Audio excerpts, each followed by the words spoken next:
Mbahaye ikaze nanone kuri izi paje zo ku mirongo y'imbere ku rugamba, aho noneho ibintu bikomeje guhindura isura mu buryo bugaragara, mu buryo bukomeye cyane. Mbahaye ikaze kugira ngo mwumve neza uburyo ki noneho izi ngabo z'u Burundi zamaze gukora amakosa akomeye cyane, aho izi ngabo z'u Burundi noneho M23 itari kuzishaka habe na gatoya, M23 noneho nimba navuga yuko ari urwango rukomeye cyane, nimba ari ibindi M23 itari kwifuriza izi ngabo z'u Burundi. Mbahaye ikaze no mu yandi makuru yose ari kuvugwa hano kuri ubutaka bwa Repubulika Iharanira Demokarasi ya Kongo, ngiye kubagezaho mu minota mike cyane.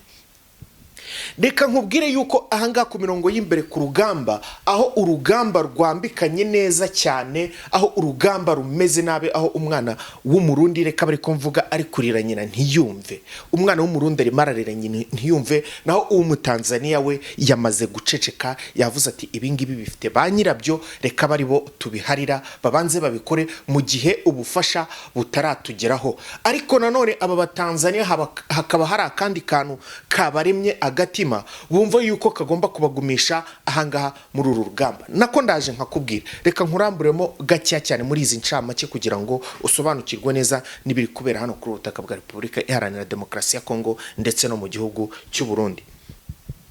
Ku munsi w'ejo hari ubwato bwavuye mu Burundi bwerekeza Karemi. Bukimara kugera Karemi ubu bwato abarundi bakoze amakosa barangije, kuko ntibari guhita basubirayo, ahubwo batangiye kwifotora amafoto bagira gutereka sinakubwira, berekana uburyo bameze neza, nimba bashakaga kwereka bagenzi babo kugira ngo babatere morale yo kuza mu rugamba, nimba ari ikintumbaze. Ariko icyabayeho nuko batangiye kwifotora amafoto, utuvideo reka sinakubwira, barapostinga mu bice baherereyemo n'ibikoresho byabo barafotora, reka sinakubwira bashyira ku mbuga nkoranyambaga. Ibi ngibi byose nyamaze uwo bahanganye nabo aduyi wabo M23 yararimo abarebera hafi. Ubu bwato bari bazanye bwari bufite gahunda yuko uyu munsi wa none bugomba kongera gusubirayo. Ibyo birindiro bari bashyize aho ngaho Kareme hafi no ku mazi mu masaha ya nijoro. Mu masaha nijoro ku isaha ishyira saa 8:30 gutyo, ariko zari zitaragera uko amakuru atugeraho abitubwira neza. Ubu bwato bwari bumaze gupakirwa ibindi bikoresho bigiye kongera gusubira mu Burundi, ndetse n'ibindi tutashoboye kumenya nabyo biri bugende mwaburiya bwato, ariko nabwo bukaba bwari busubireyo bujyanye n'abandi basirikare baherekeje ibyo bintu. Mu masaha ya saa 8:30 nibwo ubwato bwatatswe, ndetse hakurikijwe na ya mafoto b'abantu bagiye bifotoza, nibwo hahandi bifotorezaga kwa kundi kose bigaragazaga ku mavideo, nibwo baje kwatakwa. Ariko muri uku kwataka hatatswe n'abantu bataramenyekana. Ariko nanone ku mwanya wa mbere M23 byanga bikunda niyo bari gushyira ku mwanya wa mbere. Ku mwanya wa kabiri abandi baravuga yuko baba batatswe na zangabo zagiye zitoroka urugamba, zikaba zari zije gushaka ibikoresho. Nanone bakongera kavuga yuko bishoboka ko zaba ari za Wazalendo zaba zaje, ariko Wazalendo zo ntago bari kuvuga ko zaba zifite ubushobozi bwo gukora ibyo zakoze, kuko ibyo birindiro bari bashinze byose babisenyaguye, abasirikari barahapfira. Ibikoresho bimwe ntago babijyanye, ahubwo bakuyemo ibikoresho by'ingirakamaro, ibindi bikoresho bisigaye ndetse n'imirambo byose babipakiye muri bwa bwato bwari busubire hehe mu Burundi. Ndetse barangije ikintu gikomeye cyane nuko bafashe abasirikare bari bari aho ngaho b'abarundi, babapakira muri ubwo bwato, barangije basigamo 2 bazima, barababwira ngo mwatsi ubwato musubire aho mwari muvuye. Ubwato rero bwasubiyeyo nkuko byari biteganyijwe yuko n'ubundi bwongera gusubirayo, ariko igitunguranye nuko uko bwakaje butazanye ibyo bwagombaga kuzana, ahubwo bisangemo imirambo y'abasirikari, bakisangiramo ibikoresho batari biteguye yuko bari bwakire.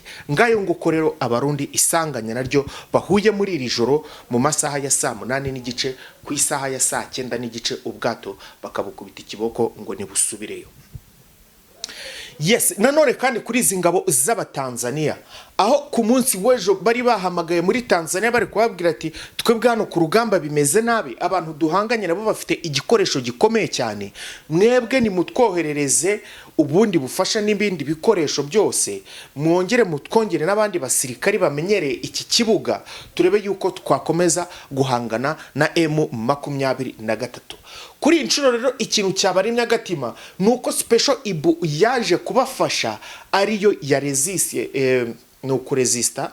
Yes, ya resist, mbuze uko mbivuga, ariko kuresista nyine ku rugamba niyo yihagazeho ku rugamba, igaragariza izi ngabo za Tanzania yuko bo bashoboye, kuko bamaze akanya barwana kugeza n'ubu ngubu bo baracyahari na n'ubu ngubu baracyarwana mu mwanya Abatanzania bari kurwanamo. Gusa nanone iki gitondo bagenzi banyu, ingabo nyinshi zongeye kwisuka ziturutse mu bice bigiye bitandukanye, ariko ku ruhande rwa FARDC ndetse no kuri urwo ruhande rw'Abatanzania, ariko bo nta bandi biyongereho, ahubwo babonye ubufasha bw'abasirikari benshi baje kurwanana nabo ahangaha muri Makobora. Mw'abantu Makobora yabaye Makobora, babwire ngo abantu bahari bari kuhakobokera ku rwego rwo hejuru nk'uko n'izina ryabyo ribivuga. Uru rugamba ruraza kugenda rute? Iyi Makobora M23 irayigarura ko ifitemo igice kimwe iri gukontorora, ndetse no ku ruhande rwa FARDC naho hakaba hari ikindi gice bari gukontorora. Turacyahabaye, amaso yacu arahari, abaduha amakuru baracyari, barimo baraturebera neza, natwe update zose ziza duhita tuzibagezaho 5/5. Nanone kandi sinabura kutakubwira yuko Antoine Félix Tshisekedi yamaze kuba yabeshyera M23 yuko ariyo yateguye, yanditse amabaruwa asaba ko ibiganiro byabaho. Ibingibi Tshisekedi yabivuze mu kwiregura imbere ya Trump, kubera yuko abona yuko nta kindi gisubizo afite bitewe n'ibyo bamubaza bati ese iby'ibi biganiro bite, wagwani gute, sobanura ko twe tutari tubizi. Trump rero Tshisekedi abuze icyo abwira Trump, niko kuvuga ati M23 ibi biganiro yabiteguye. Nanone kandi ahangaha uyu Trump, Tshisekedi, sinzi impamvu ndi kugomeza kuvuga Trump, ariko byose nuko n'ubundi bari mu makuru amwe. Uyu nguyu Tshisekedi ibintu bikomeje kumukomerana cyane, aho noneho biri kuvugwa yuko bitangiye kunogwanogwa ko ashobora kugira gute, uyu mugabo ashobora gufungwa. Nareba nabi byanga bikunda, bitewe na biriya birego byose bari kumushinja, araza gufungwa byanga bikunda, azira ibingibi arimo ibingibi yikururiye byo kunyereza amafaranga ndetse no gutanga za ruswa, ibintu nk'ibyo byose. Uyu mugabo nimba ari busenge ayahehe, nimba ari bugire gute, reka sinakubwira. Ngayo nguko rero uko byari byifashe aho ngaho ku rugamba, ku ruhande rwa Karemi ndetse naho ngaho muri Makobora, uko byari byifashe ahantu hose turahabereye, turebe eske biraza kugenda gute. Wowe icyo nkwisabiye, kora kuri subscribe, then tujye dukomeza kwibanira kuri uyu murongo wa Top Kivu News, update zose zikugireho 5/5. Reka rero nkwifurize kugira umunsi mwiza, Imana ikomeze kubana namwe.